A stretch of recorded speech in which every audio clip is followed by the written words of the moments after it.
আজকে রান্না হবে ফ্রাইড রাইস। ফ্রাইড রাইস আসলে আমরা সকলেই তৈরি করি। এখন এখানে কী কী উপকরণ লাগছে সেটা একটু বলে দিচ্ছি। ফার্স্টে লাগছে আমাদের butterfly onion, 3 colours of capsicum and carrot, sugar, white paper, black pepper, salt, garlic, ginger, এটা থাই লেবু পাতা বলে, রেড চিলি, আর এখানে একটু গালাঙ্গার আছে। গালাঙ্গার মানে থাই আদা। এটা আপনি চাইলে দিতে পারেন, না চাইলে না দিলেন। সেই সাথে আছে চিকেন।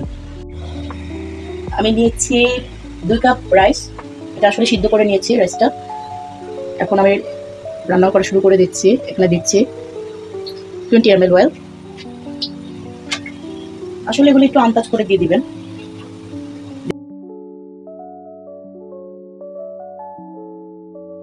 ওয়ান টিস্পুন দিয়ে দিচ্ছি একটু, half teaspoon ginger, 1 teaspoon garlic, দিয়ে দিচ্ছি থাই গালাঙ্গার।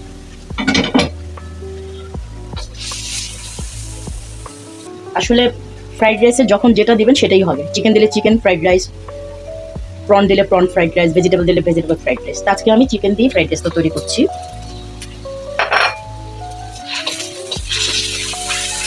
এই পর্যায়ে চুলার হিটটা একটু মিডিয়াম রেখে রান্না করব।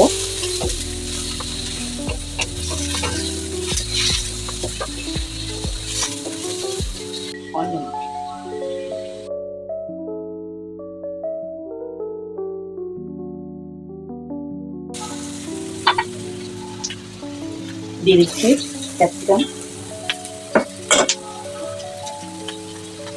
ব্ল্যাক পেপার, সবাই স্প্রিঙ্কেল করে দিচ্ছি। Sprinkle off white pepper, sprinkle of salt, sprinkle of sugar.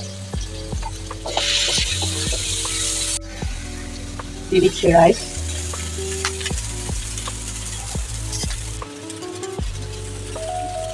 এখন আমি ইউজ করবো বিভিন্ন রকমের সস। দিচ্ছি চিলি সস, এই 1 teaspoon, sorry 1 table spoon, tomato ketchup, oyster sauce, এটা 1 টিস্পুন, লাইট সয়া সস,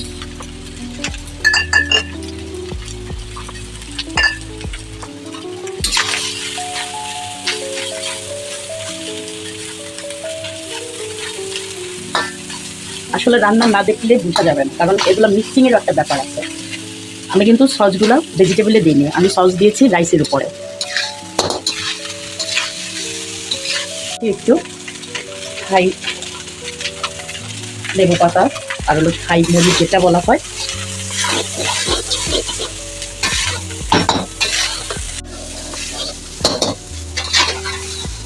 আমাদের রাইসটা অলরেডি হয়ে এসেছে। এখন আমি একটু টেস্ট করে দেখব একটা জিনিস, যেটা হলো ডিমটা দিয়ে দিচ্ছি। ডিম না দিলে আসলে রাইস খেতেই মজা হবে না। চিকেন ছাড়া খাওয়া যাবে, ডিম ছাড়া খাওয়া যাবে না। এই পর্যায়ে আমি টেস্ট করে নিচ্ছি। Taste is good. তারপর আর একটু black pepper sprinkle, white pepper sprinkle, sugar sprinkle, salt. Done. আমি একটু নেড়ে চেড়ে এটাকে মিলিয়ে নেব। আসলে এখানে গালাঙ্গার, থাই লেবু পাতা যেটা চালে এগুলো নাও দিতে পারেন। বাকি ইনগ্রেডিয়েন্টসগুলো আমাদের বাসায় থাকে, আমরা ওভাবেই করে নিব।